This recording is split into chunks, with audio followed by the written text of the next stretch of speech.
Drivin, trip of a lifetime. Let's fucking go. These are not even close to 5 quarts. Based on other reviews, it looks like there have been false advertising for a while. I would be pushing to have the seller removed from Amazon. That was the caption on a 1-star review of a mixing bowl off of Amazon.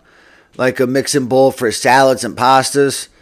I couldn't imagine living my life like that, but I bet this person is actually happier and more successful than me. They can't be any more miserable and a bigger failure than I am.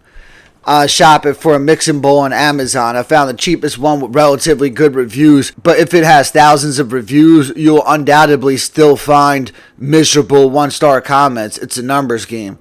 That's where I located that gem.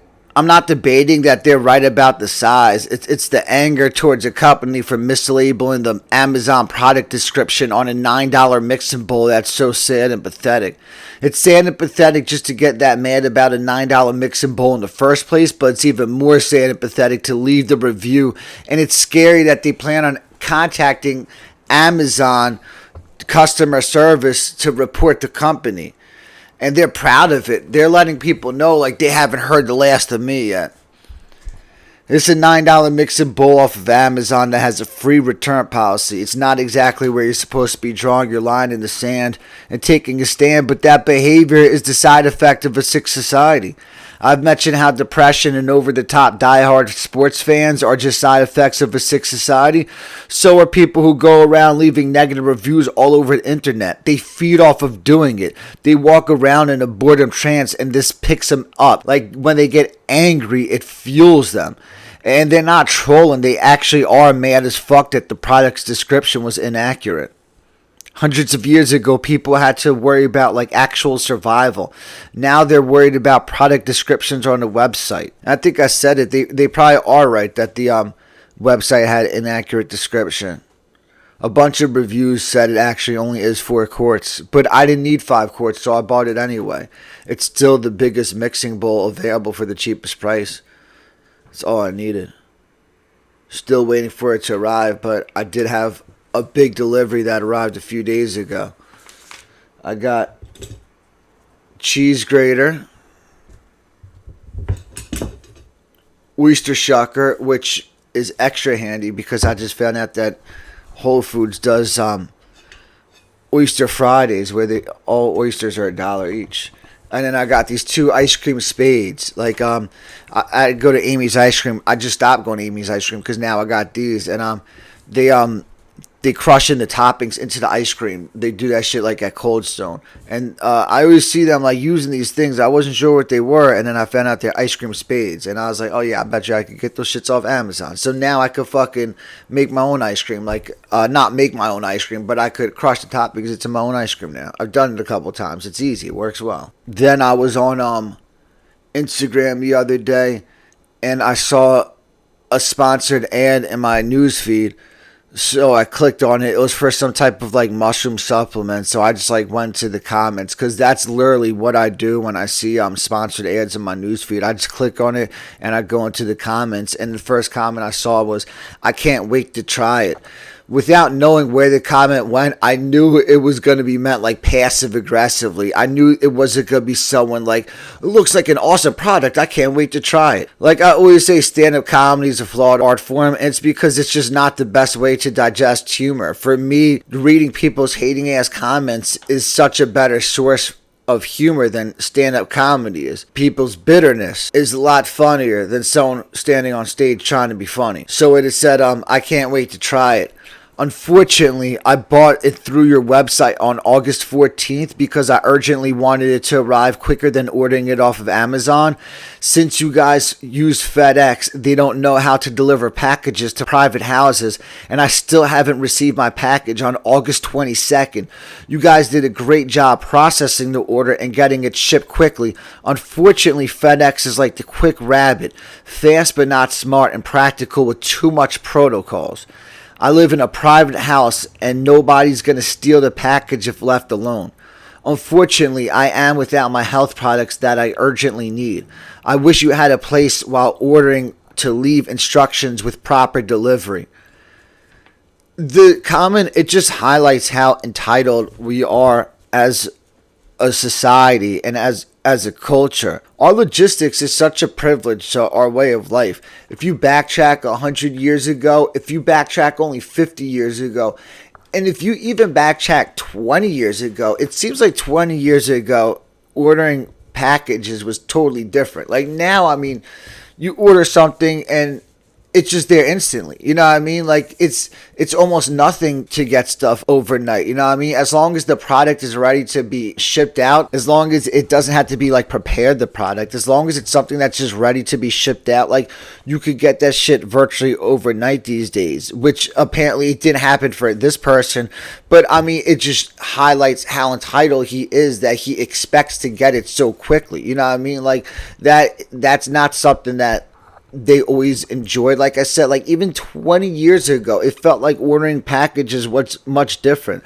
Like I think of everything like kings from ancient times, and like kings from a few hundred years ago, like the King of England. I don't know. There's a King of England, right? The King of England a few hundred years ago. Like, I mean, he has everything he could ever want, but I have more than he had back then. You know what I mean? Like he might have had more wealth technically. He obviously had more wealth technically than I have, but I mean, he couldn't order anything he wanted and get it shipped the next day. Like, I mean, he didn't have the internet. There's priceless privileges that I afford that he just didn't have.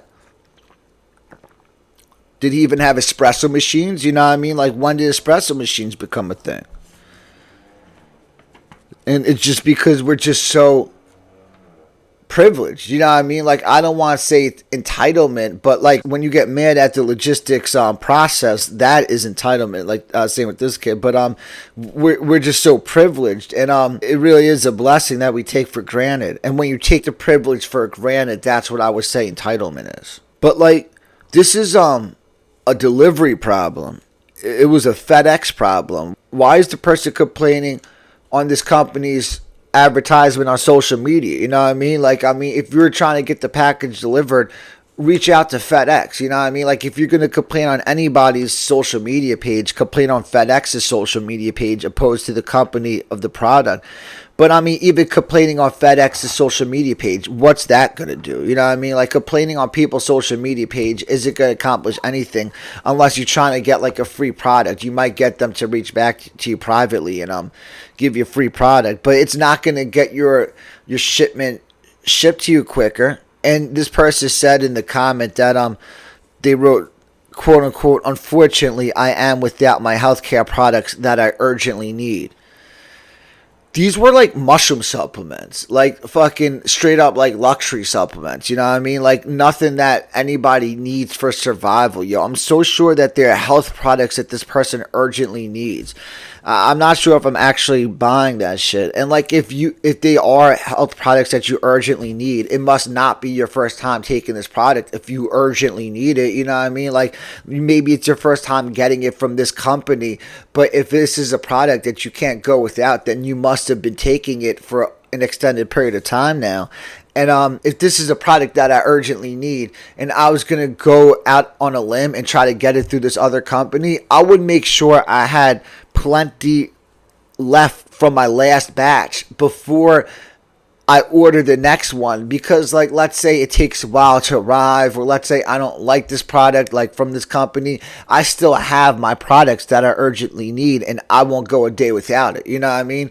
But instead, he seems like he ran out of his product that he urgently needed the day that he was supposed to get his delivery. Seems like poor planning skills by this kid more than it does companies sucking, because there was only 8 days. Like, I mean, 8 days, that's 5 business days. I don't expect a package to come less than 5 business days. I expect like 10 business days, 2 weeks. Like if I get a package, 2 weeks. Anything quicker than that, I'm blessed to be alive in 2023. But these people are a joke, you know what I mean? Like the people that go from website to website complaining about everything, they're an absolute fucking joke. They are the joke, you know what I mean? So then I delivered 3 cups of coffee the other day. It was more than just 3 cups of coffee. It was they got breakfast too. It's not like they just had 3 cups of coffee delivered.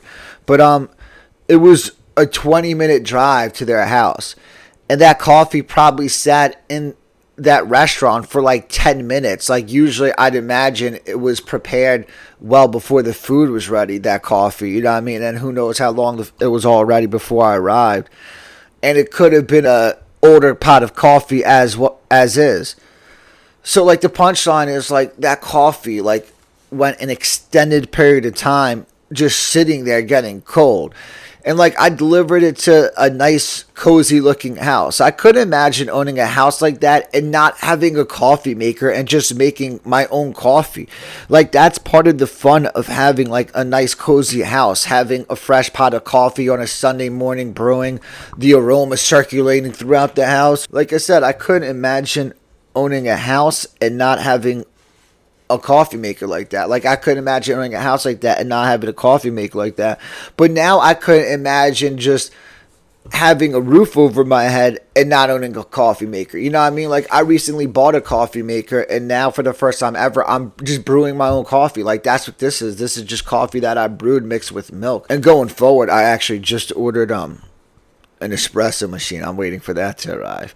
And I mean, once that arrives, it's a game changer. I have no use for the coffee machine. And then going forward from there, I'll never be able to imagine having a roof over my head and not having an espresso machine. But like I couldn't imagine owning a nice home and not having a machine available to me to just make my own coffee, you know what I mean? But like now, like I'm done with Starbucks. Like it's been forever since I've been to Starbucks, other than to pick up pick up drinks for deliveries. But I had been doing cold brew bottles from the grocery store, and then when I went through my manic episode, when I came out of it, now I haven't even been buying the bottles from the grocery store. I had bought some coffee when I went to the grocery store, when I was stocking up on food and shit, like some coffee grounds. And now I've just been making my own coffee because I just bought this machine a couple months ago and I hadn't really used it much. But now that I'm making my own coffee, I'm like, oh shit, I could just make coffee and just put it in a bottle and just put it in the fridge. And I have iced coffee. And the coffee I make is good. I'm starting to realize like almost anything I rely on commerce for in terms of like food and beverages, I could make a less quality version of it at my house for a fraction of the price. Like I used to think espresso beans were like mad money. I used to think that first you have to buy the espresso machine, which is mad money, and I got one for like $90. It has good reviews. Obviously it has some terrible reviews. I didn't even want to read those. I closed my eyes when I scrolled through and saw the bad reviews. But the machine wasn't expensive, and I used to think that the espresso beans were mad money, but they're not. They're just regular coffee beans, basically. Like the espresso roast coffee bag that you see in the store from Starbucks. Like that's what they make the espresso with. The espresso roast. You could use it in a coffee machine or you could use it in an espresso machine. I didn't realize that. Like I thought when it says espresso roast and it's like comes in a regular coffee bag, I thought that's just like the type of roast it is and that it's like strong coffee, but I didn't think that that's what's used for espresso. I thought espresso like it's a subset of coffee beans, but it's the same shit, you know what I mean? So I could just get those bags. So the punchline is it's not even that expensive for the espresso. Like it's the only reason it's more expensive is just because you yield less when you brew it, but it's just a fraction, you know what I mean? Like you still get mad. I mean, I could only imagine how many espressos I could make out of one bag of coffee. I have one like 12-ounce bag of coffee. I should test it out one day.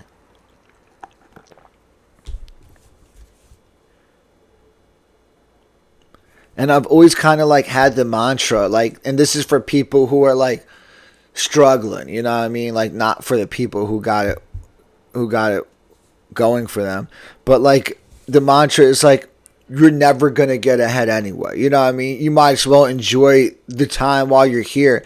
And if you want to have a cup of coffee every single day, like if you want to go get a coffee from Starbucks or wherever, don't let some internet meme make you feel guilty for not like investing that money, because like we've all seen those fucking corny ass memes and shit, and it's like, yo, stop trying to fucking spoil this coffee for me, you know what I mean? Like it's not the reason that I'm in the financial situation that I'm in. Not speaking for me, just speaking for the general public who enjoys their cup of coffee and reads that meme also. But like what I'm realizing now is like unless you're like out and you need a cup of coffee, like there's no reason that people can't whip up coffee or espresso drinks at their homes.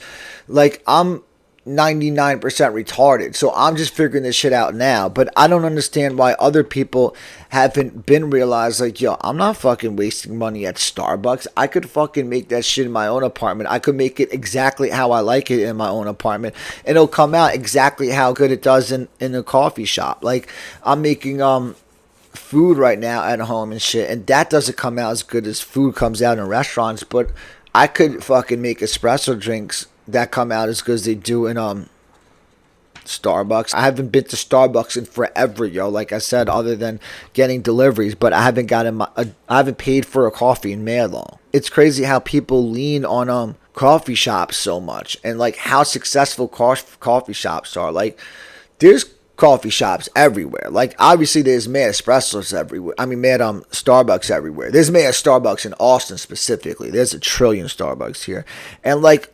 Not only is all the Starbucks I go to mad busy, like every coffee shop I'm ever in, like if you're in there during a semi-peak hour, they're always mad busy, yo. Coffee shops seem to do mad well and shit. But I don't understand why people waste their money, you know what I mean? And like the other thing is like you get limited supply. Like if I go to Starbucks, like I gotta keep going back if I want fucking iced coffee. Like now I just brew like 12 cups, you know what I mean? I have mad coffee for all day. And it stays hot for a while because I have it just sitting on the pot. And like talking about like coffee, like it's staying hot for a while. Like serving coffee in restaurants makes me want to kill myself. Like the joy of life really isn't worth it if you're waking up to serve breakfast every single morning, yo. Breakfast is the worst way to serve food. I don't understand why anybody works at breakfast cafes. Everything about serving breakfast is annoying. Like everything from the food, from fucking how do you want your eggs, what type of toast do you want, what type of potatoes do you want side with it, you know what I mean? Like there's a fucking million things about it. And then like I've had people complain that their eggs were overcooked, like they got over easy, and they're like it's over well. Like I mean it was probably over easy when they fucking cooked it, but you're out to eat with 10 other people and it sat in the window for a few minutes waiting for all the other food to prepare and get ready, you know what I mean? Like you can't order eggs to a specific temperature and expect to get it perfectly. Like eggs is kind of like what I was just saying with coffee. Like it's almost better if you're specific with your eggs just to make that shit at your own apartment, in your own house. Like you could make it as good as they make it in a restaurant and you could get it to exactly how you like it. But the coffee situation is like the most annoying thing about serving breakfast food in a restaurant. It's a pain in the ass. People always need refills. The coffee is always getting cold. You always got to brew more. People at the table always ran out some color sugar that they need. One person is drinking cream. One person drinks low-fat milk. Like everything about the coffee is a fucking pain in the ass, yo. And like even when guests are like normal with it, they're annoying as fuck to deal with. And you're basically only normal with it if you're going someplace for breakfast and you order coffee. Otherwise, you're not normal with it, yo. If like it's midday and you're ordering coffee in a restaurant, like that's unacceptable to me. You know what I mean? And like the average person who just eats out, like they don't get it. You know what I mean? Like they don't get how the coffee, it's like it's never good, you know what I mean? It's never a fresh pot. And I don't fucking feel like brewing a fresh pot of coffee just to pour you this one cup right now, you know what I mean? Like nobody working gives a fuck about the coffee pot once it's no longer breakfast time. Like order an espresso drink. Like if you're a grown adult, you should be ordering an espresso drink when you're out, unless it's breakfast, when you're out eating. Except for like breakfast hours, restaurants shouldn't even have regular coffee available. They shouldn't even serve it.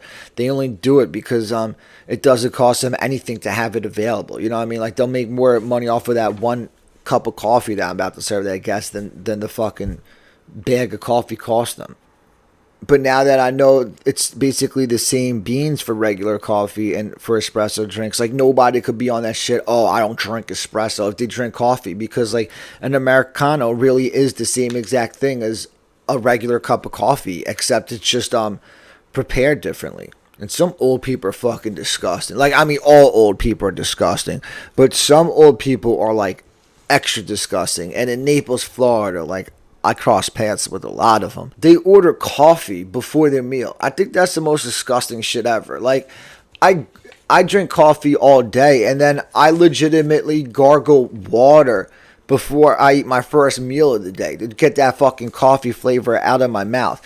They're intentionally ordering coffee before they get their meal. Like, to me, that's disgusting. And people who order coffee before their meal are always the worst, yo. They're always a fucking pain in the ass. This one lady, like, and it's not just her, but like, she was her specifically. She was the worst one I ever remember with it. Like, every time I walked by the table, she said her coffee was cold. I mean, there was one time she said her coffee was cold, and it was steaming. I was like, I see steam coming out of your coffee right now, and I forget where it went from there, yo. But there was something wrong with that lady. Then I had this one guy who was he was giving me like a 20-second speech, like talking like a 5-year-old. Like, he wasn't getting to the point. I was like, what are you saying? Like, what do you need from me? And he was basically saying that the coffee was hot originally, but it was no longer hot once he puts the milk in, and he needs it warmed up if I could put it into the microwave for him. I was like, yeah, just fucking tell me to put it in the microwave. You know what I mean? Like, yeah, I don't like putting it into the microwave, but I'd rather you just ask me to put it in the microwave than you give me a fucking 20-second speech where the end game is you need me to put it in the microwave. I don't understand how some of these people get through life. Like, I'm barely getting through life, and this guy was just like a shell of a human being. And then, like, on the packaging, the bag of Starbucks coffee that I bought, like, the description said notes of toffee and dusted cocoa. And the worst part is I bought the coffee because of the description. I was like, ooh, it sounds good. But I'm pretty sure, like, that's nonsense. I'm pretty sure that that's the same shit as they do with wine tasting, where, like, it says the flavors and shit, but that's not the actual flavors. That's just the fucking schmuck who tried it, who said that that's what he tastes. Says he tastes hints of oak, and then they run with that. But it's not real. It's all, like, up for interpretation. You know what I mean? Like, it's not, like, cut and dry. Like, there's actual flavor of toffee and dusted cocoa in those coffee beans. Like, it's just some nonsense that they say. Like, if a wine description says a subtle hint of blackberry, there should be like one blackberry muddled into each batch of wine. Like, to me, if it says you could taste a subtle hint of blackberry, it should actually have a little bit of blackberry in it. And then this next thing, like, I say this like dead ass. I don't mean it as a joke when I say they need to have laws that your house number needs to be either on your mailbox or above your front door. There's no way in broad daylight I should look at both those spots and the garage and the curb and everywhere else on your house, and I can't find your house number anywhere. And it happens constantly, yo. I'm always having to, like, look at the house next door to determine whether I'm at the right house or not. And doing deliveries at nighttime could be impossible because of it. Like, I have trouble doing broad daylight finding the house number sometimes. At nighttime, I don't even do deliveries because it's just borderline impossible. And it only matters with deliveries because you don't have somebody coming outside to meet you. Like, with rideshare, like, as long as I know I'm at the point, like, I could just park, click arrive, and then once I see someone coming out of a house, like, I know which house is theirs. There was one time when I started doing deliveries, and, like, I didn't realize yet that you don't really want to do deliveries at nighttime because it's a pain in the ass. I was in this cul-de-sac at nighttime. I couldn't find the house number on one fucking house, so I was like, this is fucking ridiculous. And in the house that I thought it was, like, I rang the bell because I had to, because I didn't know whether I was at the right house or not. And most of these deliveries are leave at door, and that one probably was also leave at door. But so I didn't feel comfortable ringing the bell, but I thought it was their food, so I was like, whatever, yo, they're probably waiting for their food anyway. And some lady came to the door, but she wouldn't open up. She was, like, skeptical about me, you know what I mean? Like I was maybe a burglar or something. And then she was like, how can I help you? And, like, right off the bat, I knew I was at the wrong house. I was like, I'm looking for 1604, and, like, I couldn't get, like, I couldn't get her to like hear it or something. I was like, is this 1602? And it was just such a fucking pain in the ass. Like, and I'm yelling through the glass at her because she won't open the door for me. And then next door, I hear some fucking guy. He starts barking at me, fucking telling me to stop yelling. So it was him. He was the one whose food it was, yo. So I go over there with a chip on my shoulder because, like, dude, I don't want to fucking be yelling. You know what I mean? Like, I'm only yelling because I can't fucking see the house number on any of these fucking houses, and you fucking need your food delivered, and this lady won't open her fucking door. You know what I mean? So like when I get to his house, I'm like, I don't see your house number anywhere. So I didn't know which house it was. And then like he looks for a minute, like not a minute, like a second. He can't find it at first, but then he's like, it's right there. And then he pointed like behind the tree, like it was on his garage, but it was like hidden behind a tree, yo. Like if you knew where to look, then you could find it. But if you don't know where to look, then it was just fucking hidden and shit. He's a fat fuck, yo. He had no shirt on, yo. I just want to tell him, be like, yo, fuck you, yo. I'm not giving your fucking food, you piece of shit. But you can't do that shit, you know what I mean? Like, I can't talk to somebody how they deserve to be talked to. Like, I'm out here trying to get you your food delivered, you know what I mean? Like, I'm hand delivering your food. It goes back to what I was saying, like, how we have such an entitled culture, because like when we have all these privileges and then we take these privileges for granted, you're entitled, you know what I mean? And like when you're yelling at the person who's trying to deliver you your food when they've done nothing wrong, like, yeah, I shouldn't be yelling at nighttime, but what else am I supposed to do? But like I said, it makes you not want to work for that person. And like Joe Rogan's on that gay shit when it comes to customer service people. Like, he has that mantra, like, they're people too. You gotta treat them like a real person. And, like, it's good with Rogan because, like, he's Joe Rogan. So, like, when he treats you like a real person, like, when he asks you where you're from, like, you're like, oh, yeah, I'm from Jersey. You know what I mean? Like, you're excited to tell Joe Rogan where you're from and shit. But, like, if he was just, like, a normal person, he didn't have this really successful podcast, and he wasn't, like, a professional entertainer, like, he would be mad annoying when he goes out to eat. You know what I mean? Because he tries to get all buddy with the server and shit. Like, that shit is just whack, you know what I mean?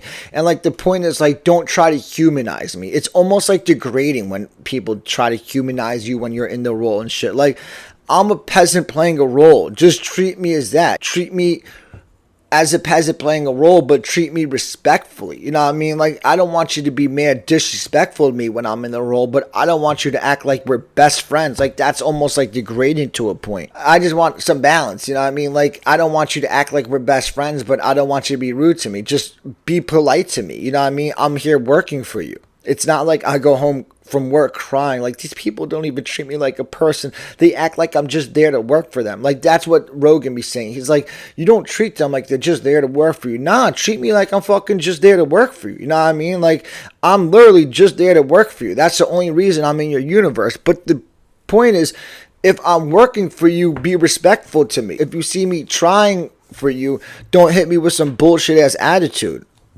Like, people like that fat fuck who I delivered that food to, he doesn't deserve the service. If I knew he was going to be a disrespectful piece of shit, like, I wouldn't even accept the delivery. Even if it was a good paying delivery, I'd be like, nah, fuck him, yo. I'm not delivering that fat piece of shit his fucking food. And it all comes down to, like, whether you want the service that they're providing for you. You know what I mean? Like, even if you're the king, like, if you want someone to carry your bags, be respectful to them. Like, it's one thing if you're a king and, like, you don't like people carrying your bags, and, like, you're walking and someone tries to carry your bags and you're like, oh, no, I'm good. I don't like people carrying my bags. And then he goes and tries to grab your bag anyway, and then you yell at them. You know what I mean? Like, that's because you don't want the service, and then they're annoying you, so you have a right to yell at them.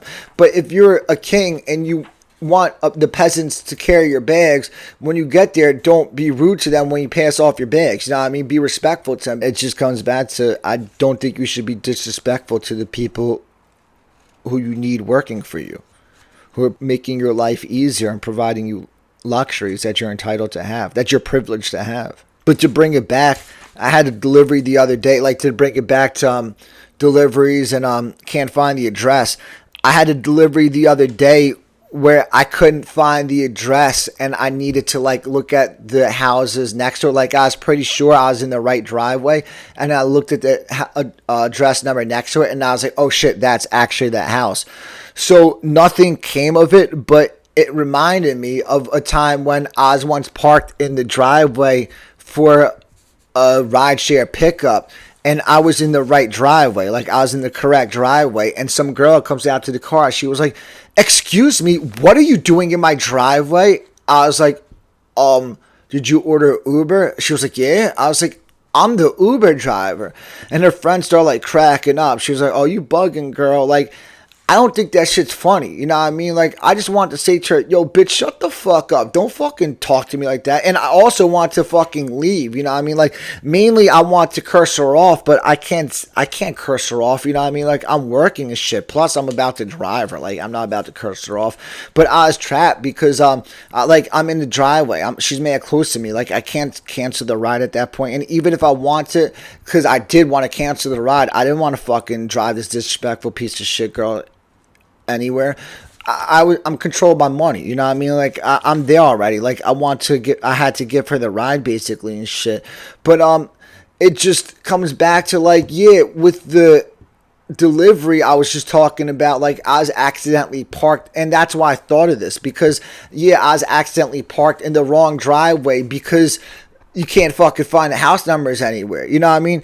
But even when I was in the wrong driveway, like, if that girl had come out and if she was living in the house when I was parked in the wrong driveway when I was delivering food, she still shouldn't be coming at me like that. You know what I mean? It's still fucking mad disrespectful when you're not waiting for an Uber or a Lyft to come to fucking yell at somebody that you see in the driveway like that. It's one thing to, like, question what they're doing in your driveway, like, because maybe, like, you think they're doing something suspicious, but I was innocently in the driveway. Like, I would have apologized to her, but instead she's talking to me like a disrespectful piece of shit, like the disrespectful piece of shit that she is.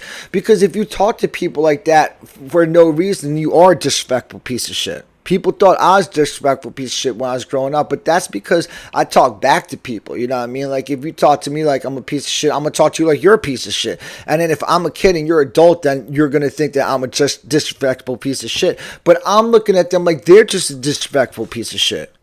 But yeah, so I don't think that girl should be yelling at me, even if she didn't know what I was doing in her driveway, you know what I mean? But I'm the Uber driver, so it goes back to what I was saying before. I'm the peasant playing a role. You shouldn't be fucking talking to me like that. Yo, you should be thankful that I'm about to give you a ride.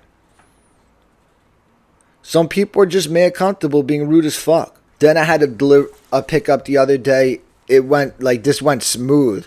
I was going to pick him up, like, he was on the left side of the street, so I had to, like, veer into his direction. He was standing at the edge of his driveway, so I see him standing at the edge of his driveway, so I start veering his direction. I pull up in front of him, I unlock the doors, he gets in the car, and we exchange pleasantries. And that's how it's supposed to go down, yo. Usually when I have a pickup and they're standing at the edge of the driveway, let's say it was that exact situation where they're on the wrong side, they're on the other side of the street, and I start veering to their direction. The second I start veering to their direction, they usually do like this. They give me the wave like, I'm here. Like, I don't fucking see you already. You see me fucking veering into your direction. We're on an empty street where there's no other people or cars around. Like, I'm pretty sure that I know that you're my passenger. And, like, it's different if, like, you're in some congested area to, like, wave. You know what I mean? Like, that's one thing to give me a little wave because you're in a congested area and you want me to know that it's you. But it's different when it's in someone's driveway and, like, there's no one else around. Like, I fucking know it's you. You don't need to be all dramatic and over the top with the wave. And, like, my least favorite thing is when they stand next to my window. You know what I mean? Like, that's what some passengers will do. Instead of getting in the car like that guy did, they'll stand next to the window. And then I'll have to roll down the window. And then, like, I'll just look at them. They'll be like, are you Kevin? Like, yeah, I'm fucking Kevin. You know what I mean? Like, I'm the driver that they said they were sending in the car that it said with the license plate number that it said.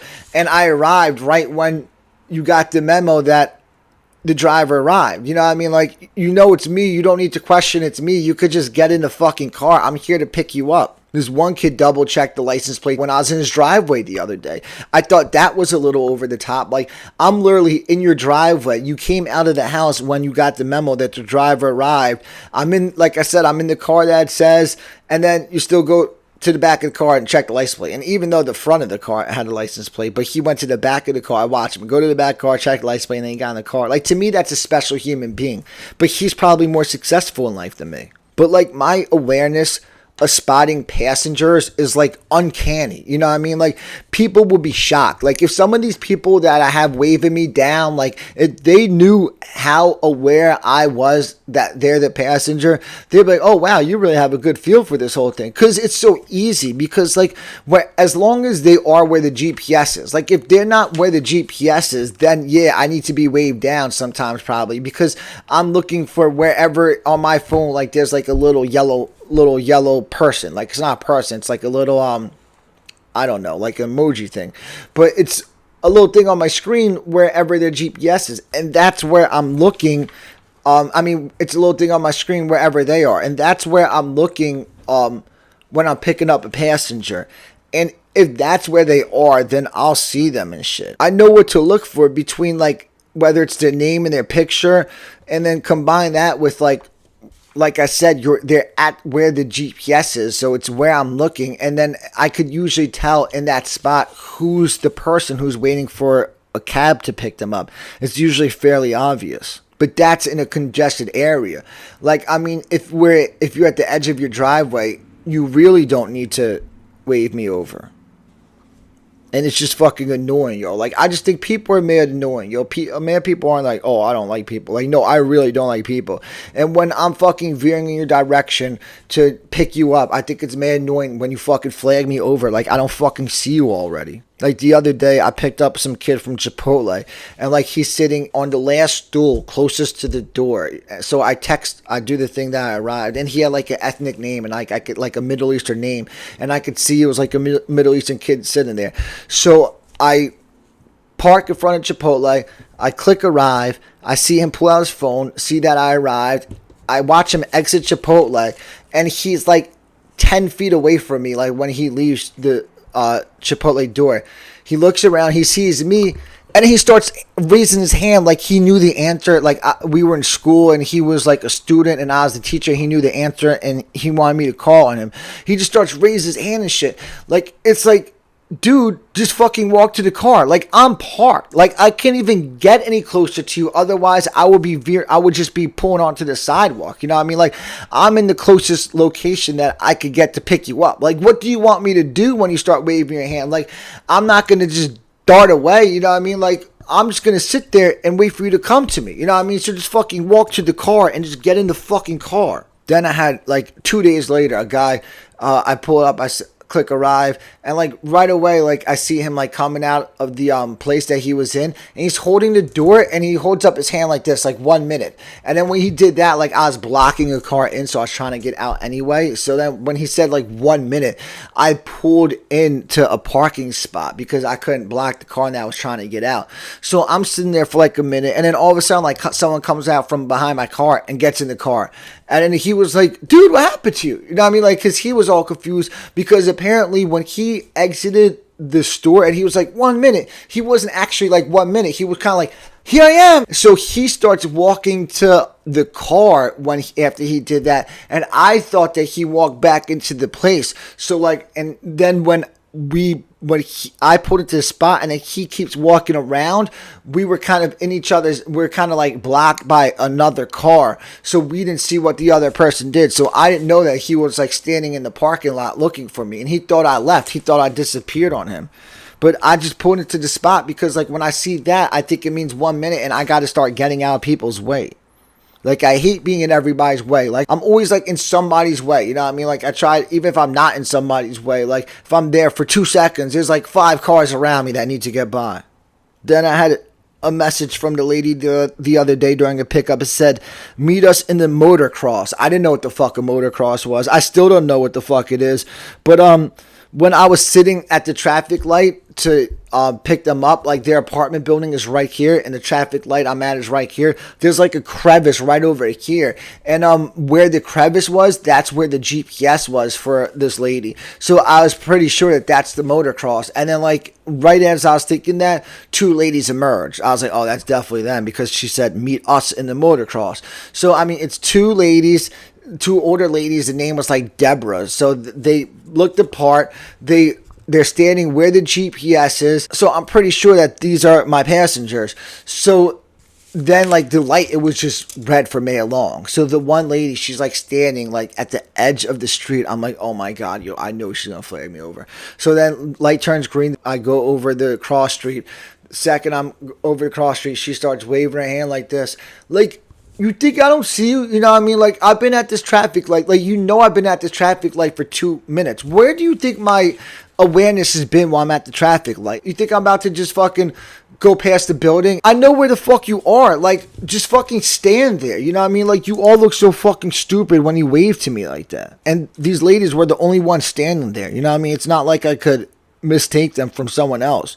And even if there was other people standing there, there's only one place to pull over to pick them up. So like I could just pull over and then they could just get in the car. Then I picked up a guy the other day and the house pickup is on this side, but his GPS is on this side. Like, I hate that shit. Like when they're somewhere different, you know what I mean? So, but I see someone standing at the edge of the driveway where the GPS is on this side. So like I was pretty sure that was him. So that was gonna be my first guess. And then if that wasn't him, then I was gonna pull into the driveway on the other side. So I start veering into his direction. Obviously he starts flagging me over and shit. And then he gets into the car and shit, and he goes, my wife will just be 1 minute. She's in there talking to her mom on the phone. Hopefully that doesn't take long. Like, that's one of the many reasons why I'm going to be single forever. You know what I mean? Like, if I was ordering an Uber, like, I would warn you. I'd be like, yo, the Uber driver is 5 minutes away. I have their exact location right now. Make sure you're off the phone by the time they arrive, you know what I mean? And then when the Uber driver arrives, I'll be, yo, get the fuck up off the phone, the Uber driver's here. But most people can't talk to their spouse like that. And that's why I'm single, you know what I mean? Because I couldn't be with somebody who I couldn't fucking talk to like that. You know what I mean? Like, you can't be in my personal universe if I can't talk to you how the fuck I want to talk to you. And you could talk to me how the fuck you want to talk to me. But like, it goes back to something that Rogan said the other day. Like, he said that he likes hanging out with comedy friends because he could say to them, what the fuck did you think was going to happen? He was like, you can't say that shit with like a normal group of people, but you could say it with your comedy friends. And then he was like, you can't imagine trying to say it to your spouse. And he's 100% right. You can't say that shit to your spouse. Like, what the fuck did you think was going to happen? Like, that usually, like, we start like a fight. You know what I mean? Like, I couldn't imagine being married to someone who couldn't say, what the fuck did you think was going to happen to? But I think groups of friends are a little more relaxed than he thinks to. Like, I think most people could say to their friends, what the fuck did you think was going to happen? I don't think it's just comedy circles that you could say that shit. But the punchline is, I couldn't imagine being married to a chick that I couldn't force off the phone when the Uber driver arrived. And then she wasn't long. She left the house in like 20 seconds. But as she left the house, there was another guy leaving the house. And apparently that guy needed them to move a car. I was like, how do you not have this shit fucking figured out? How did you not figure out while you're waiting for me, while you're standing at the edge of the driveway, like, oh shit, we're going to need to move this car for this other person that's about to leave the house? So they move the car and shit, and they get in, and like now, like I'm in like a salty mood, you know what I mean? Because like first you did the stupid ass wave that I don't like, then you said, oh, hopefully it's not long for my wife to get out here, which annoyed me, and then the last thing that annoyed me, oh, they left me waiting longer with the fucking car, you know what I mean? So I'm waiting like 5 minutes when I didn't have to be waiting and shit. So like I was like kind of annoyed. So then like when the ride starts, the first thing he says to me, you been busy today? Like, I just want to be like, dude, shut the fuck up. You know what I mean? Like, you're going to leave me waiting and then you're going to start this fucking corny ass small talk. So I was just like, yeah. Like, that's all I said. Yeah, I've been busy. And I just figured it would be better to say, yeah, I've been busy, opposed to saying, nah, it hasn't been busy. Because it wasn't busy that day. But, like, I felt like if I said, no, it's not busy, that's more likely to spawn a conversation. So I just said, yeah, it's been busy. And then he heard the Fantasy Sports Talk radio playing. So he was like, do you play fantasy football? And I just answered like a robot. I was like, yes, I play fantasy football. Like, what the fuck do you care if I play fantasy football? You know what I mean? Like, I care that you left me waiting 5 minutes. And like the stupid ass questions like, have you been busy or do you play fantasy football? Like, they're always stupid questions, but they're extra stupid when you left me waiting. You know what I mean? Like, they're always annoying, but they're extra annoying when you left me waiting. 2 days ago, like, college football just started. Yesterday college football just started. Had football, and this girl I was driving, she was like, are you a big football fan? Like, what the fuck does that mean? You know what I mean? Like, everyone's a big football fan once football season starts. Like, you're either into football or you're not. If you're into football, then you're like, oh, I'm a huge fan. Everybody thinks they're a fucking huge football fan and shit. I have the fucking games on because it's the first day of the season. I'm fucking driving Uber. What can I fucking listen to without this girl in the backseat asking me if I'm a big fan of it? Then I had an Asian chick the other day that was flagging me down and shit, but like she was over the top with it, yo. She was legitimately standing in the middle of the street waving her phone, yo. Legitimately blocking my path, you know what I mean? She's standing in the middle of the street waving her phone. I know it's you. Like, she's standing right where the GPS is. She's an Asian lady and her name had Asian lettering. So I'm pretty sure I'm looking for an Asian person if the name is made of Asian letters and shit. But she was like so over the top with standing in the middle of the street that I wanted to drive away and just cancel the ride. But I couldn't even do that if I wanted to because I would have had to like run her over unless I like drove around her. But like I was saying earlier, like I'm so controlled by money. Like I don't want to leave the passenger and cancel the ride as is. And I like Asians because they're like not confrontational. Like I've never gotten into it with an Asian person, but they get mad annoying at times because they're like mad impatient. I notice it when I'm working, like from the perspective of an employee. Like when I'm just in regular life, like I've never noticed like, oh my god, Asians are mad impatient. But like I notice it when I start serving tables. If an Asian table wants the check, it don't matter who their server is, they're going to flag you over to try to get that check from you. And like they always go like this when they want the check. They make a rectangle. Like most people, we go like that. You know what I mean? We do the signing signature. But Asians, they always make a rectangle when they want the check. And they're going to ask for it the minute they want it. Like people just make me mad. Like I like to have the check when I'm finishing up my meal. But you know what I do? I ask the server for the check before I finish. You know what I mean? So therefore, they bring the check before I'm ready. So I'm not waiting. If I wait till after I'm done with the food to ask for the check down, I'm at the mercy of the server. Like they might have mad shit going on. But I say all this because the other day I had an Asian passenger and it was bumper to bumper traffic. The fucking light turned green twice and we didn't fucking move 1 inch, yo.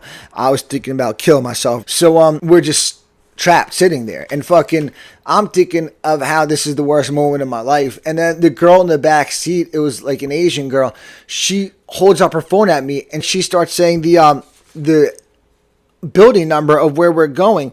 And I'm like, I know where we're going. Like, don't you see? I can't move over here. I'm not sitting there because I don't know where we're going. I'm sitting there because I'm stuck in fucking gridlock traffic.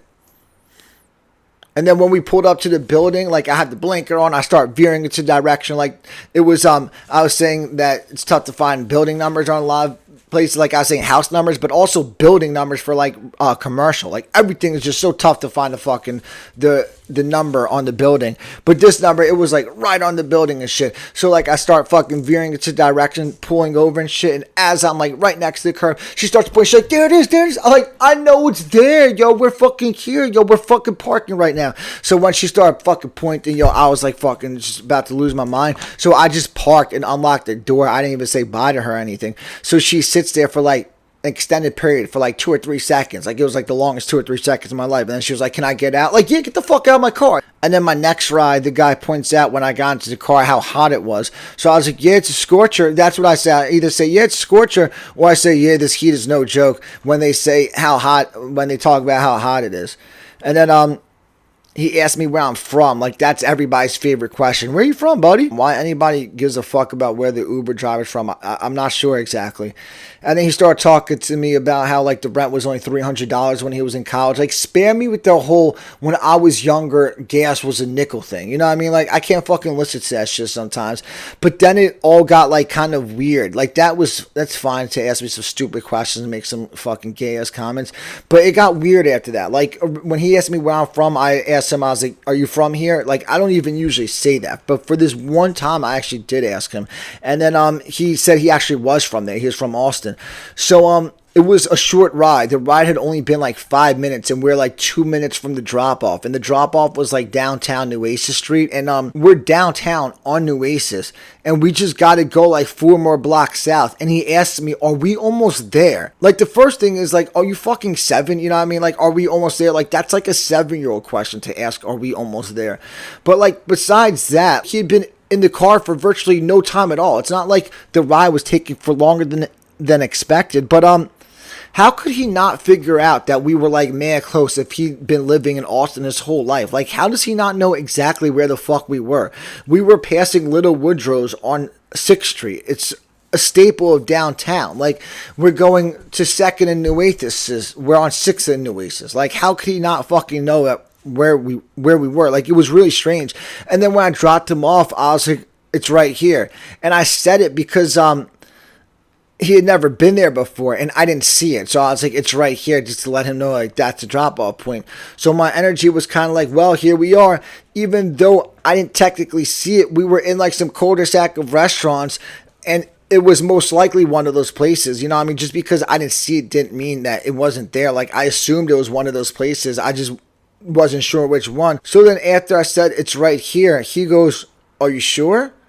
And like I just said, I wasn't sure that it was right there, but because, like, I didn't fucking see that shit. But I was 1,000,000,000% positive that I was exactly where he had typed in as the drop-off location. You know what I mean? Like, I'm at the right spot. Did he definitely type in the right address? I don't fucking know. He seemed retarded, so I wouldn't be shocked if we were at the wrong location. But I'm definitely at the correct spot that you pinned as the drop-off location. So you should be getting the fuck out of the car really soon. So then he was like, oh yeah, it's right there. Like, yeah, it's fucking right there. You know what I mean? Just get the fuck out of the car. Like, he was fucking mad weird, yo. Like, I didn't like him. He made another weird comment, too. But I'm at the mercy of these people. Once they're in my car, I'm at the mercy of them.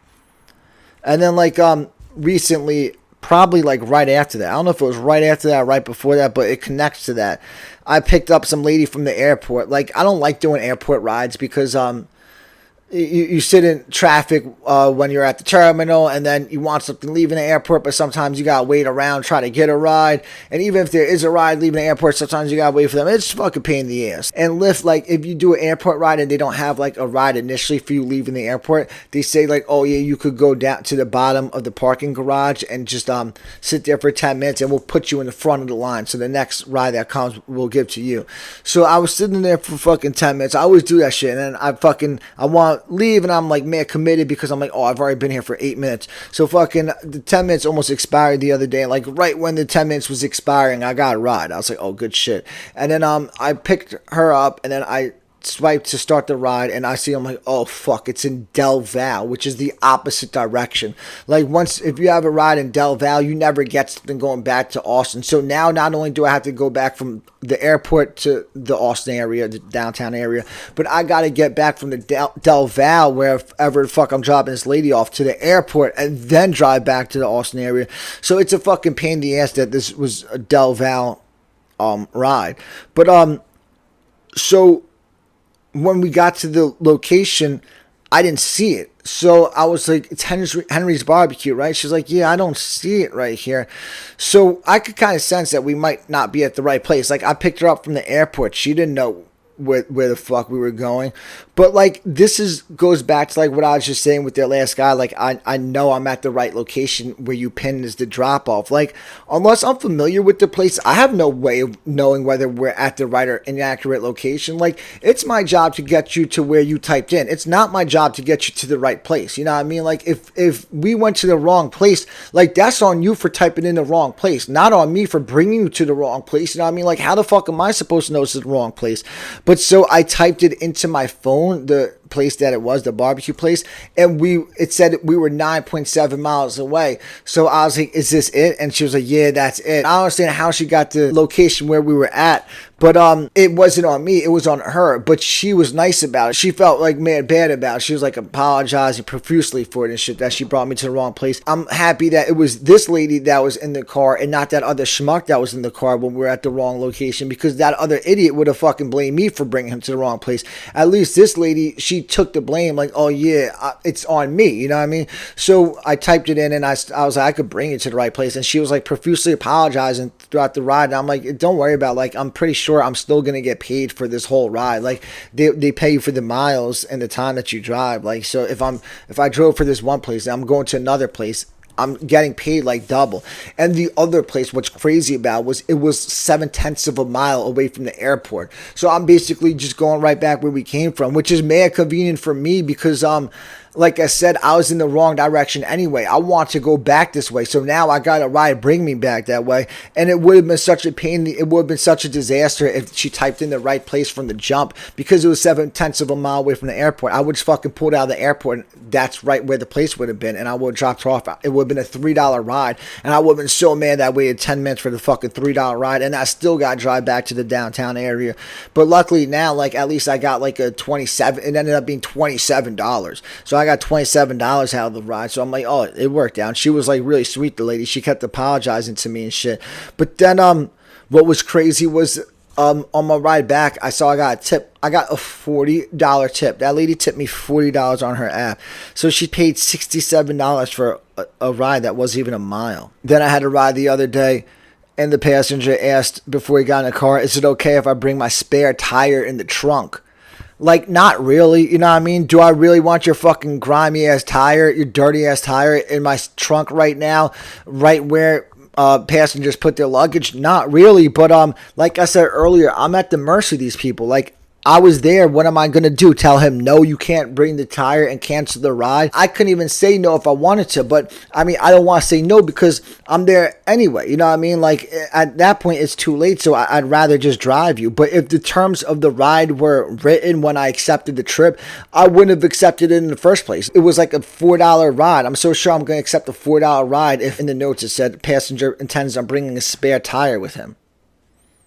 I don't even know why I accepted the ride in the first place. It was probably part of like a streak bonus where like you have to accept 3 rides in a row and you get like a $15 bonus. Otherwise, I would have never accepted it because I don't accept rides with stops if they're like good paying rides, yet alone only a $4 ride. Like a ride with the stop is like it's there's 2 different destinations. You have the stop and then you have the final destination. Usually you're bringing them somewhere else, but his stop was the gas station. He needed to put tire and air in his tire, and then you drop him back off at his house. But it sucked for him because the gas station, their air machine wasn't even working, so he couldn't put air in the tire. But yeah, he tipped me, so like he was nice. Like, I'm not trying to shit on him, but I would have never accepted a ride if I knew what it was coming with it. And like I said, I don't like accepting rides with stops because they're a pain in the ass. Like, you don't get really more money for it because you don't get much money for your time. And people who have stops they're exponentially higher chance that they're a headache than people who don't have stops. Like, I mean, he was a nice guy, but he had a tire, you know what I mean, that he's bringing with him. Like, people who have stops are always headaches. And then, like, along the same lines of people asking, is it okay if, like I was saying before, like, I'm at the mercy of them. Like, is it okay if whatever you're about to ask me, yeah, it's okay, you know what I mean? Like, what the fuck am I going to say? No. But a lot of people, they say, is it okay if we have 4 and one of us sits in the front? And like that, like, yeah, like I said, it's got to be okay. But if I knew the terms of the ride when I picked up the ride, if I knew there was about to be 4 passengers, I would have said no. You know what I mean? Like, I wouldn't accept rides with 4 passengers where I know one of them's going to be sitting in the front seat. There should be like an additional $2 added for every extra passenger. But I don't like to drive 4 people. But it doesn't make me mad. Like, if you have 4 people, like you needed an Uber and there was 4 of you guys, and one of them has to sit up front, so that's fine. But I had people who are just one of them and they sit in the front seat. That shit bothers me, yo. I want to be, you fucking boundary pushing motherfucker. Like, you have to know that it's not acceptable to sit in the front seat when you're the only fucking passenger in a cab. And like, I keep a towel on my passenger seat because I keep it for Uber deliveries, so no drinks get on my car. So I gotta fucking sit with that shit on my lap when I have someone in the front. Then I had 5 girls the other day. This was like 6 months ago. This was a while back. Probably at least 6 months ago. But like, I was thinking, what the fuck are they doing? Because I see 5 girls walking towards the car. And then I heard her because I had the window down for the moment when she was like, oh, we're not going to fit. Like the moment of truth when she realized that 5 people can't fit in a car when there's already a fucking driver. Like, there's something extremely hot to me about girls who lack common sense. I had a girl the other day who was hot as fuck, and I was delivering food to her. And most people, it's leave at door, but this one was meet at door, so I had to hand it to her personally and shit. And on the app, sometimes it has you have to give a pin. And this one, they had to give a pin. Whenever there's a pin, it's always meet at door because they have to give you the pin. So I gave her her food and I was like, do you have a pin? And then she said no. A lot of people say that shit because they think I'm asking if they have a pen. But I'm like, no, do you have a pin, not a pen, like a 4-digit pin from Uber that you're supposed to get to me? Like, oh, and they never know that they have a pin.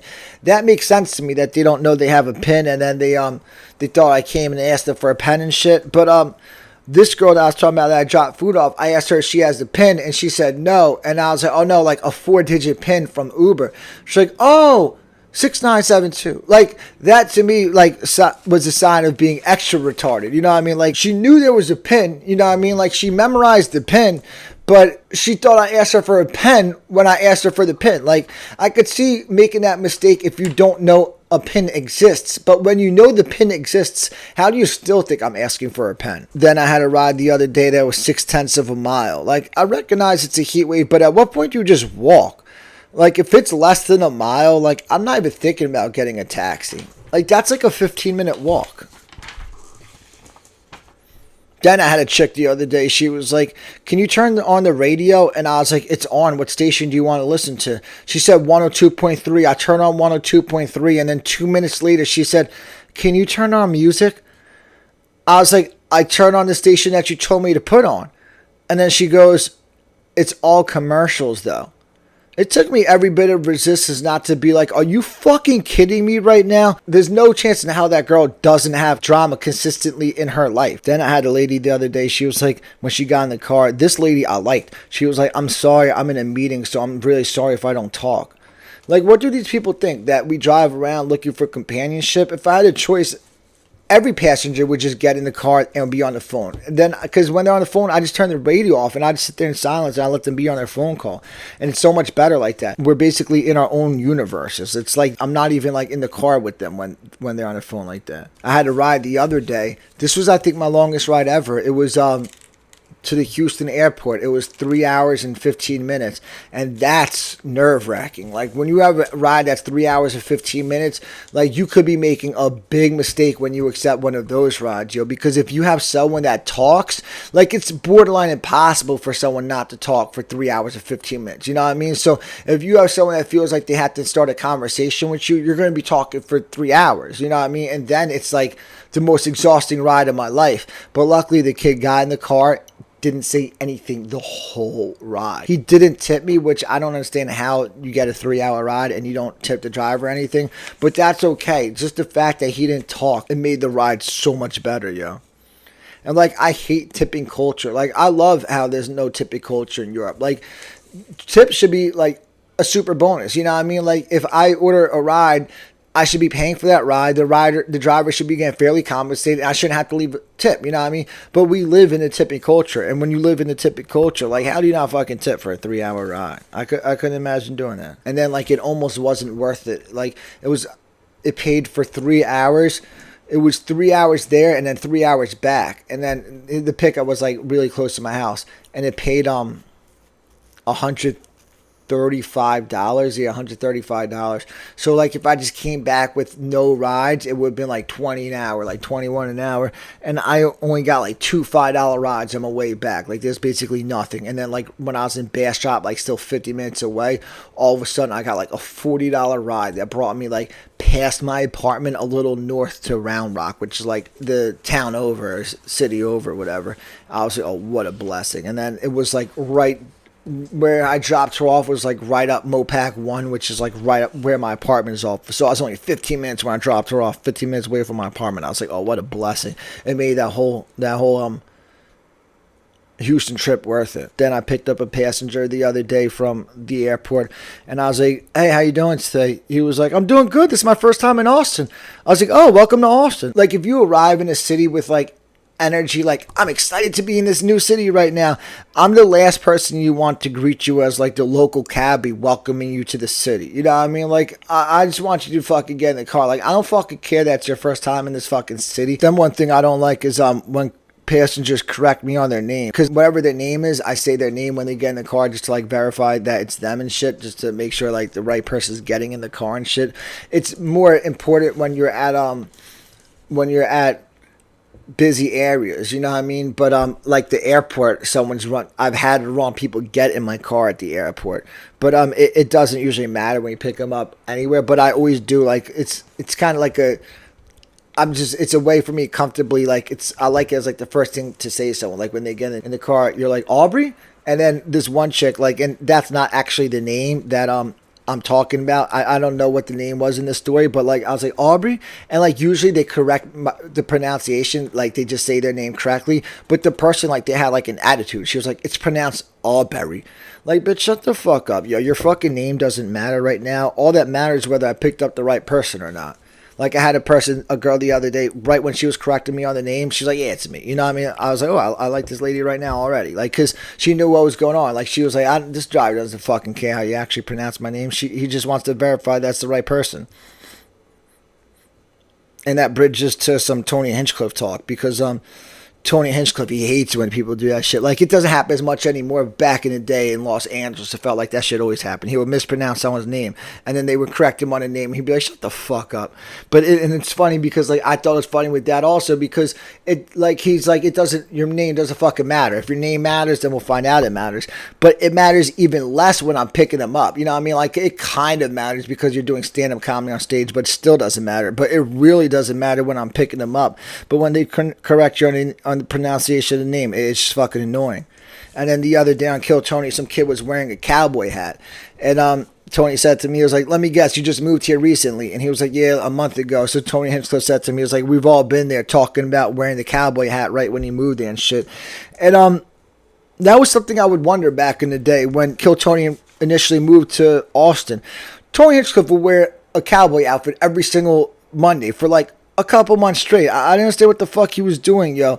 And like, I don't know what the fuck he's talking about when he's like, yeah, we've all been there talking about wearing a cowboy hat the first month when he moved to Austin. Like, I don't think people do that. I don't think that's a fucking thing. I could see doing it on vacation, you know what I mean? Like, everyone getting a cowboy hat on vacation, that I could see a thing. But if you're moving here, I don't understand why you would get a cowboy hat and try to dress like a cowboy. But, like, something I could see being a thing when you move here is eating barbecue every day for the first month. Like, if I hosted a show and I found someone had just moved there a month ago, I'd be like, let me guess, you eat barbecue every single day for a month straight. And if he say, yeah, we've all been there. You know what I mean? Because I did that shit. I didn't wear a cowboy hat for a month straight. And what I'm about to get into, like, in no way am I trying to call Tony Hinchcliffe gay. It's so gay to call Tony Hinchcliffe gay because it's such a low-hanging fruit. But, like, I really don't want to try to accuse Tony Hinchcliffe of being gay because two reasons. One of them is I seen him a couple times in Austin, and he was with the girl both times. You know what I mean? So if I'm never with girls, and Tony Hinchcliffe, every time I've seen him, he was with a girl, like, how the fuck am I going to call him gay? But the other reason I can't call him gay is because, like, my fate lies in his hands, you know what I mean? So what am I gonna do? Go around like trying to fucking clown on him on my podcast? So that's not like what I'm trying to do. But when he wore the cowboy outfit, he really did just like set it up for everyone to just call him a gay cowboy, you know what I mean? Because he really did look like a gay cowboy when he wore the cowboy outfit. Like, that was the first thing I thought. I was like, oh my god, it looks like he's like dressed up as a gay cowboy. I thought it was like a parody at first when he was wearing the cowboy outfit, but like he was like actually wearing that as like a real as what he wanted to wear as his outfit to the show that night. He like had cowboy boots and everything. It just looked like the gayest shit ever. Like, it looked like some Brokeback Mountain shit. And like I said, I thought he did it as a joke, but he did it seriously. But it just ties back to, I don't think everyone does that for the first month that they're in Texas. I don't think everyone is like, oh, I'm about to dress up like a cowboy. And in terms of like calling Tony Hinchcliffe gay, there's no one that's funnier with it than Jared Nathan. I feel like with this comedy, you're like half laughing with him, half laughing at him. You know what I mean? Like, it's almost like sometimes when he's up there, like, and he can't get the words out, like, I feel bad that they like put him on stage. You know what I mean? Like, making him feel pressure like that. But I mentioned Jared Nathan because he's the funniest person when it comes to making gay jokes about Tony Hinchcliffe. Once Tony Hinchcliffe makes fun of him for being retarded, next thing that comes out of Jared Nathan's mouth is he's like, oh yeah, Tony, that's why I saw you in the back alley sucking some guy's dick. He's mad funny with it when he roasts. He just gets right to the point. It has me cracking up. And in terms of like being made fun of and being roasted, like I love Tony's reaction when people call him gay. Like I wish we could pull up a compilation of every time that somebody calls Tony gay. And it's different when Jared Nathan does it because it's so harmless when he does it and shit. And it's specifically different with David Lucas because like it's so in bounds when David Lucas does it. Like that's part of the game that they play. But Tony Hinchcliffe does not like it when bucket pools call him gay, yo. He gets mad chippy with them when they do it, and I won't blame him, yo. I'd be mad chippy with him also, yo. You're grabbing low-hanging fruit trying to capitalize off of clowning me, you know what I mean? Like, I just put you on stage, you're about to make me the butt of the joke, like, and now I gotta react to it real quick and shit. And like the other day, Tristan Bowling, he did his first set at the Mothership, and that's documented evidence that Tony gets mad and he gets chippy when people call him gay. Like he was chippy with Tristan Bowling, and that's his man's. Like that's a golden ticket winner. And he got mad at him when Tristan made a gay joke the other day about Tony. And I say that because Tony's like mad into saying like no one could take a joke these days. And he even once complimented Jared Nathan on being a good sport when he gets clowned on. But Jared Nathan hates it, yo. He hates when people clown on him, yo. It's so obvious. Whenever the guests, because guests always be clowned on him, yo. And whenever the guests make a comment about him, you could see he don't fucking like that shit, yo. You could sense it. Like I bet you like that's kind of like how Jared Nathan like found trying to be funny. Like I bet you everybody his whole life, like I bet you he came home when he was younger, he was getting made fun of by everybody, he was crying, and everyone's like, you have to pretend like it doesn't bother you and shit. But it bothers people, yo. Nobody likes to be the butt of the joke. That's the whole point, you know what I mean? Like I hate that whole comedy rhetoric where like everyone's like nobody could take a joke these days. I mean, nobody likes to be the butt of the joke. If you make them the butt of the joke and try to get people laugh at them, then yeah, people don't like to take a joke, you know what I mean? Like Tony Hinchcliffe said that Will Smith has mental health problems because he smacked Chris Rock. Like, I mean, I bet you if he could go back, he wouldn't smack Chris Rock like that, but it was instinctive and in the moment. Someone was talking shit about him, making the butt of joke. He just went up there and smacked him in his face. Like, I don't think that's a mental health problem. I think the mental health problem is to think that it's okay to make fun of someone without thinking that you might get smacked in your face. But I drew on all of that because it started with Tony Hinchcliffe looking like a gay cowboy, and like I don't want to say like, oh yeah, Tony looks gay and shit, because I don't want to do that and shit, but not in a homosexual way. Tony's gay, but Tony's gay sometimes in the shit that he says. Like Tony Hinchcliffe says the gay thing a lot of the time, and that's kind of like how this whole thing comes full circle, yeah. But I knew he was gonna say the gay thing the other day after Hans's set. I knew he was gonna love Hans's joke, and he was gonna say the gay thing and co-sign it, yeah. But so Hans Kim in his minute during Kill Tony,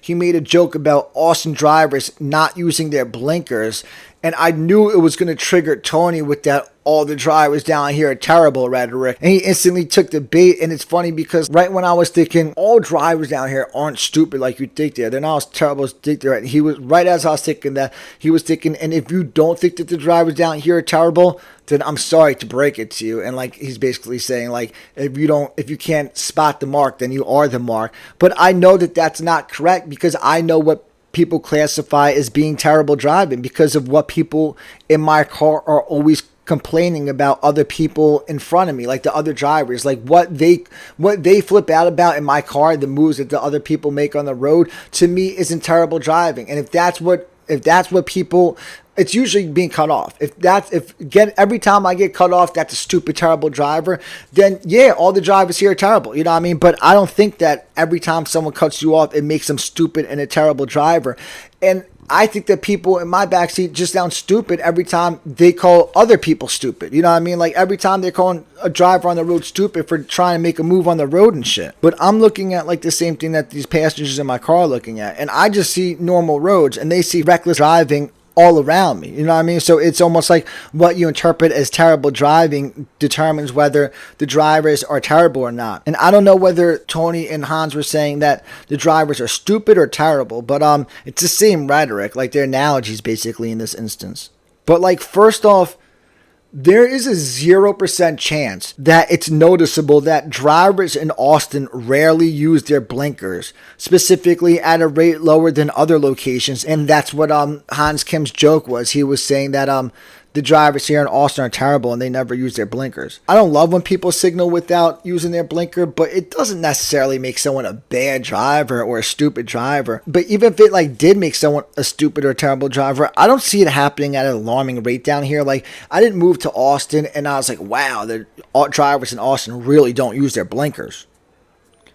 Like, Tony complained about during this little exchange about drivers, like because once Hans made the joke about the Austin drivers, like, it just got Tony's eyes lit up. He was able to start making all the gay comments and shit. He was able to go into a frenzy of fucking complaining about drivers and shit in Austin. I knew he was going to do it too. But he complained about how the drivers down here drive slow in the left lane. Like, that I do hate. You know what I mean? Like, that does bother me. It's one of my pet peeves on the road. But like, it's more of an unawareness thing than it is bad driving, but their unawareness actually is making the roads more dangerous, because the more people that have to switch lanes around you, the more dangerous the roads are. So it's like unaware, but it does border into stupid territory because it's dangerous and shit. And it undoubtedly happens here in Austin. Like, it's all over the place here in Austin, drivers driving slow in the left lane. But that happens everywhere. You know what I mean? Like, it's not like it's only drivers in Austin that do it. Like, in terms of people not using their blinker, I've never been anywhere and be like, oh my God, people here don't use their blinkers. Like, every once in a while, people don't use their blinkers. You know what I mean? But in terms of people driving slow in the left lane, people do that shit everywhere. Yo, everywhere I go, I'm like, motherfuckers drive slow as fucking left lane here. That's just the problem with drivers in general, not specifically the drivers in Austin. The left lane is a passing lane. If you're going the speed limit, you're not supposed to be in the left lane. It's like literally a rule of the road. Like, it's technically legal, I think. I love it when cops tailgate cars in the left lane. Like, I've seen a cop tailgate cars like bumper to bumper for an extended period of time. If you have a cop tailing you in the left lane for an extended period of time, like, the cop should just pull over the car for careless driving. You know what I mean? Like, that level of unawareness is what borders into stupid territory. You know what I mean? Like, you're so unaware that you're about to get yourself a ticket because this cop is trying to give you nonverbal communication, like, get out of the left lane, that's why I'm tailing you.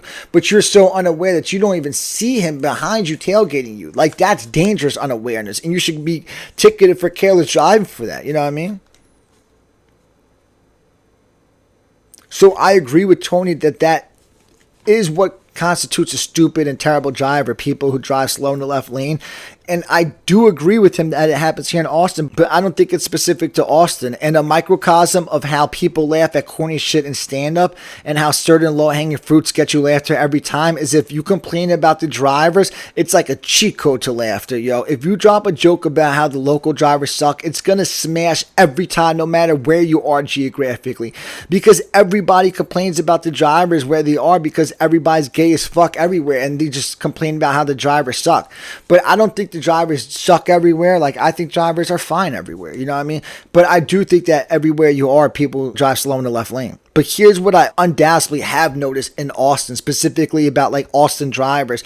And all three things symbolize cautious drivers. Like, in the moment, I'm thinking that they're fucking idiots, but it's more of just them being cautious than stupid or terrible drivers. But these are three things, as someone who's on the road all the time down here, these are three things that I have noticed here compared to other places. People don't speed up to try to make a green light. Like, let's say I see a light in front of me is green and there's distance between me and that light and it's been green for an extended period. Like, I'm flooring it. You know what I mean? Like, I'm trying my hardest to get close enough to that light so that when it turns yellow, I could go through the light. Specifically at like lights when you know like you're not getting it for a while. Like, you're about to cross over a busy road and you really want to make that light. Like, and I've sat at lights because the car in front of me did that. Like, I'm like, oh, I'm about to fucking go. And then I can't fucking go because the fucking car in front of me isn't going. I would have made the light if they didn't block me in.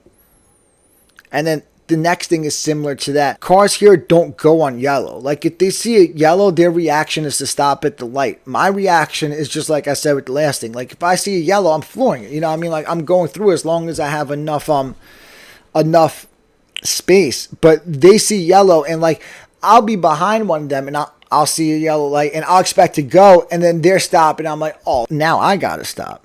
And then the last thing that drivers do down here is they don't sit in the middle of the intersection when they're turning left. Like if I'm at a four-way intersection and I'm making a left turn, like I sit in the middle of the intersection, and then when there's no cars coming from the other way, I just turn. But then if I'm in the middle of the intersection and it turns yellow, I still get to go. What cars do here is they just sit behind the line, and then when the light turns yellow, they don't go. They just sit behind the line. You know what I mean? If they were in the middle of the intersection, then they'd be committed to going and shit. But, like, that's another thing. It's just cautious. Like, to me, they're stupid because now they're going to have to sit that light longer when they could just sit in the middle of the intersection. But it's just, like, it's less impatient. Like, it's more cautious to just sit there. And like I said, when it's happening, I'm thinking that they're fucking idiots. But that doesn't make them idiots. That was my assessment of Austin drivers. I'm like, damn, Austin drivers are mad cautious. But like I said, not switching lanes without using a blinker isn't local to Austin, and that I don't notice anywhere really. You know what I mean? I haven't noticed in Austin, I don't notice it anywhere. And then driving slow in the left lane, I notice it everywhere, and that I also don't think is local to Austin. And one other thing, like I mentioned how people changing lanes without putting on their blinker isn't local to Austin, in my opinion, and that I don't even see at an alarming rate. But like someone who doesn't use their blinker without changing lanes, like I said earlier, it doesn't even make them a stupid or terrible driver. Like I bet you there's like fucking like top-notch drivers, like there's probably NASCAR drivers that fucking say fuck a blinker. You know what I mean? Just because someone doesn't use a blinker doesn't mean they're a terrible driver. But like the whole point is it's all just highlighting how gay all drivers suck rhetoric is. And like I said, like not only do I not think all drivers are terrible here, but I just don't agree with what people think constitutes someone as a terrible driver. And that's what I notice in my car whenever people complain about the terrible and stupid drivers. And the most obvious example, like I alluded to before, this is what people complain about when they talk about terrible drivers. It's about getting cut off. Like cutting me off for no reason or cutting me off because you had to get over are two different things to me. You know what I mean? Like if you're cutting me off with the purpose, then it's fine. You need to get in front of me. Like I don't call that cutting me off. I call that getting in front of me. If you cut me off just to sit in front of me and drive slow in front of me, then that I consider cutting me off. I picked people up from an apartment complex the other day, like from the leasing office. And when we were pulling out of the leasing office, I saw the car. There was a car that was like, you know, from like one exit gate to the other, like one entry gate to the other. There was a car that was like about to go through that stretch.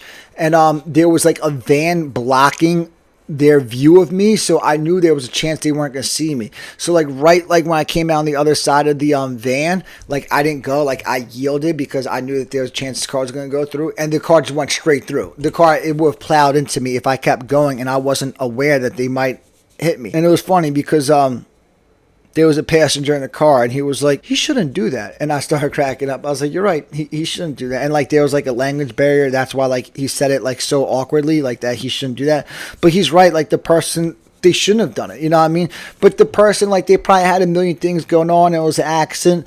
But the question is, does that one stupid move on the road make them a stupid driver? You know what I mean? Because I bet you that driver would agree that that was a stupid move, but I mean that could have been a better driver than I am. You know what I mean? He might be a smarter, more aware driver than I am. He just made one little move on the road, but in that moment I could be like, he's a stupid, terrible driver. So if one stupid move on the road does put you in the stupid driver club, then that guy's definitely in it.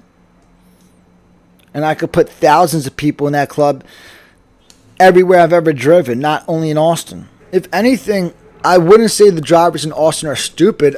I would just say they're gay because of all the gay ass shit that I get honked at when I'm on the road down here, and the gay ass shit that the passengers in my car get mad about. So that means that they're drivers who get mad at the same gay ass shit also. Whenever people are in my car complaining about moves that people make on the road, I just want to turn around and be like, stop being so fucking gay. 9 out of 10 times when I get honked at, from my vantage point, I didn't even do anything wrong. So it's kind of like, if I did accidentally make a mistake on the road, please excuse me. But I'm literally not even making mistakes. You guys are just fucking honking at me when I didn't even do anything wrong.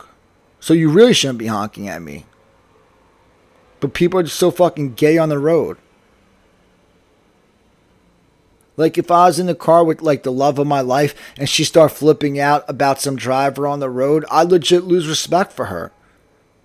Like I said before, it's another one of the many reasons I'll remain single my whole life. But the gayest shit ever is when people get mad at the driver in front of them for not going quick enough at the green light.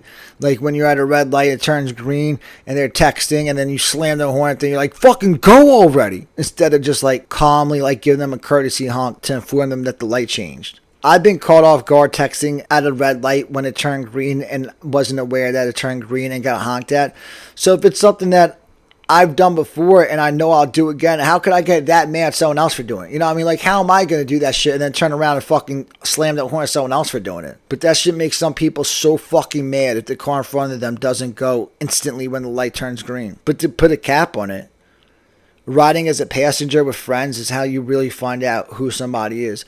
I have friends that I thought were straight as hell, but then I rode with them when they were driving and I realized that they were actually gay as fuck. Star One, trip of a lifetime. Let's fucking go.